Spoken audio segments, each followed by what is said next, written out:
Okay, well, now we come to the panel or one of the panels that I was the most excited about. That panel, of course, being the one for Hannibal season 3. Now, I'm sure I do not need to elaborate on this anymore. I really love NBC's Hannibal. I just love where they have taken the characters of Thomas Harris's novels. I love how, in many respects, they surpass the movies. Um, like I said, Mads Mikkelsen is probably, in my opinion, the best Hannibal Lecter out there.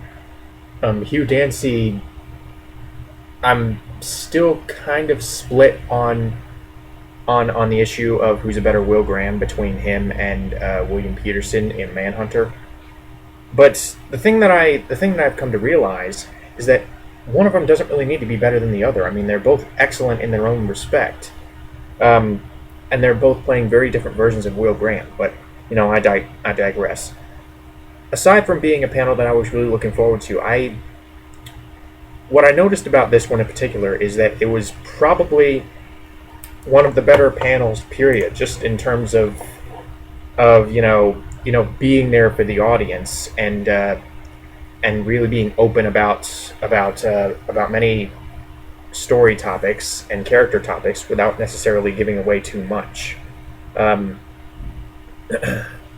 and whatever seemed like spoilers, if they ever mentioned something that seemed like spoilers, then I say, well, they still probably have a trick up their sleeve.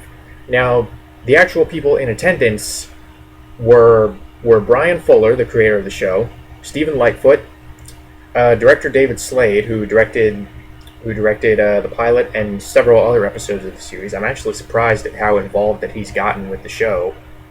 Martha De Laurentiis, do you know De Laurentiis? But this happens to be Martha.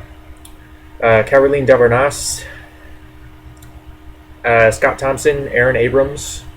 So all these guys were in attendance, and even though Mads Mikkelsen and Hugh Dancy could not physically be there, they did have recorded video messages for the fans, thanking them for supporting the show, thanking them for coming out to Comic-Con, and wishing them the best, and hoping to see them for season 3. So again, even though Mads Mikkelsen and Hugh Dancy, the stars of the show, couldn't physically be there, I do like that they did not completely forget. You still got the sense that they cared about their fan base, and they liked working on the show. They liked seeing the positive reception to the show, even though it does not get nearly as many viewers as it deserves. Maybe that has something to do with the network that it's on. I feel like being on NBC, they can't really go quite as far as they want to. Granted, I'm surprised at how much they do get away with, but they can't really go as far as something like True Blood or Game of Thrones. But again, I digress. This panel basically explained the general premise of season 3 of Hannibal, in that Hannibal and Bedelia, played by Gillian Anderson, are away in Italy. It takes place about a year after the finale of season 2, which, if fans remember, ended with this real cloud of uncertainty as to who was going to live and who was going to die, because Alana Bloom was basically in a bad place. Jack Crawford was bleeding out in the closet. Will Graham was bleeding out. Abigail Hobbs was bleeding out. So all these people, it was a bloodbath. So it made for a really appropriately shocking season finale, and the decision to take place a year afterwards instead of immediately afterwards, I think is a pretty interesting move, given everything we've seen up to this point, because there is a certain question of what do they do after this. I mean, I guess skipping forward a year saves you the time that you would normally need to devote to an adjustment period of the change in status quo. But one thing that they made perfectly clear, Brian Fuller and the rest of the people at the panel made perfectly clear, is that season 3 is going to be different. Not just in terms of character advancement, but also in terms of the status quo that it sets up. Because Brian Fuller likened it to essentially a new pilot for a series starring Mads Mikkelsen and Gillian Anderson. So that right there basically tells you what is presumably the new layout for the show, or at least temporarily, which is going to be Hannibal and Bedelia in Italy. Still not really clear on what happens to the people who are bleeding out, aside from the fact that at least they will continue to use some of the actors that they have employed these past few years. Like Eddie Izzard is coming back for a flashback.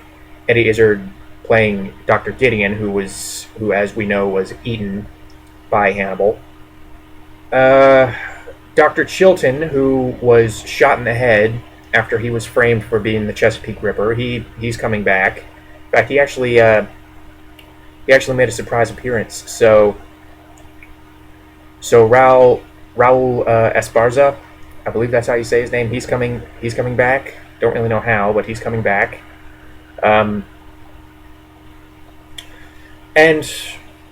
one thing that was actually fairly cryptic about this whole panel in general, it was the actual presence of Caroline Dabernas, because as we know, she was one of the characters whose life was hanging in the balance at the end of season 2. So I don't know if her appearance in the panel was this kind of final farewell, or if she's going to be kind of a supporting character in flashbacks, or if she's going to be hospitalized. I don't know what role her character is going to play in the 3rd season, but I can't imagine her being here just to be completely absent from season 3. I cannot imagine her being here just for that. So, although maybe they'll do what they did with Eddie Izzard, or what they plan to do with Eddie Izzard, and have her on standby for flashbacks. Because honestly, that's kind of what they did for a while with Abigail Hobbs, bringing back Casey Raw for occasional flashbacks and or dreams that Will Graham had, where he was teaching her to fish and so on and so forth. But one interesting thing that was brought up was whether or not Hannibal, the story of the series, would ever coincide with the movies. And there was actually a bit of discussion about this, because they say that they're actually going to introduce Frances Dollarhide in episode 8 of season 3. Frances Dollarhide, as you know, being the Tooth Fairy from Red Dragon and Manhunter. First of all, they're already getting to Red Dragon, so one concern that I actually brought up at the beginning of the series, before I ever started making these videos, was the fact that eventually Hannibal is going to have to end up in the mental institution, and things are eventually going to have to match up with the way they were in Red Dragon.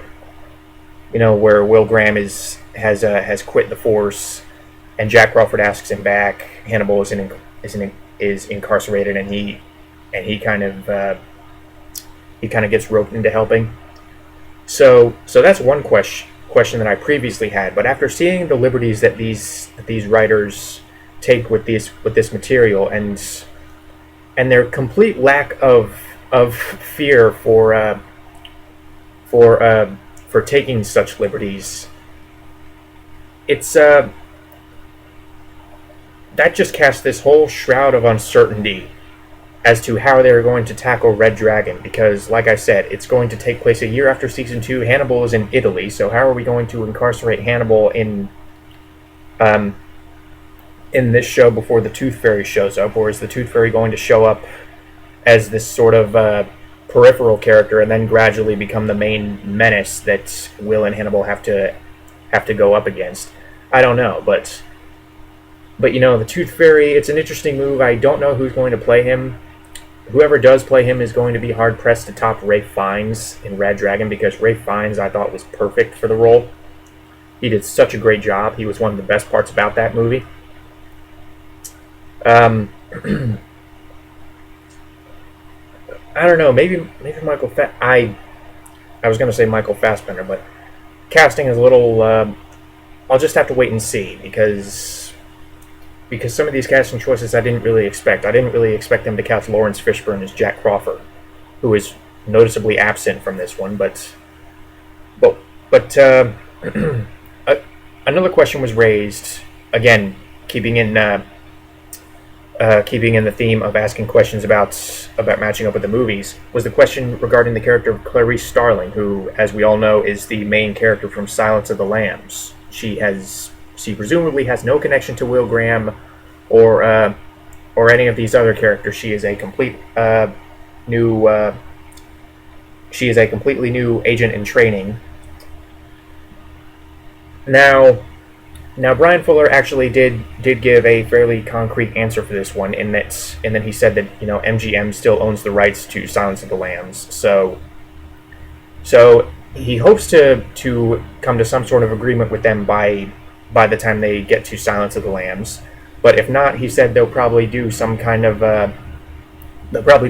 story where it's kind of like Silence of the Lambs, and they'll have some kind of Clarice Starling stand-in, with a different name, but essentially the same character. kind of do the sort of Nosferatu thing, where Count Orlok in Nosferatu was essentially Dracula. They just didn't call him Dracula, and there was this big kind of issue over the rights to Bram Stoker's characters. I'm not going to get into that right now. But yeah, this panel, I really enjoyed the openness of the panel. I really enjoyed the fact that the creators of the show, the writers, the directors, and the stars really seem to have this passion for it. They really seem to enjoy working on it. They really seem to respect the creativity that goes into it, particularly in the areas of Brian Fuller, and again the surprisingly large involvement of David Spade, because you would think when they get some big Hollywood director to direct a TV pilot, then they would just kind of go about their business and their name would just stay on the show without necessarily being hugely involved. David Slade has actually directed several episodes of the series, so he's been much more of a presence on the show than I originally thought he would be. But this panel on top of being a really good panel, in my opinion, just with the positive attitudes going around, blah blah blah.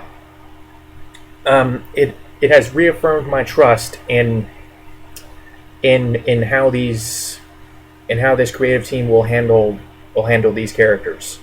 I am really looking forward to season 3. I'm glad that this show is kind of slowly growing in popularity. Hopefully it does not get canceled. If it does get canceled, then I hope they can get it on another network. Yeah, Hannibal season 3. Please be awesome. Please be as awesome as the first 2 seasons, because Hannibal, I'm not kidding here, is honestly one of the best shows on TV. Please watch it.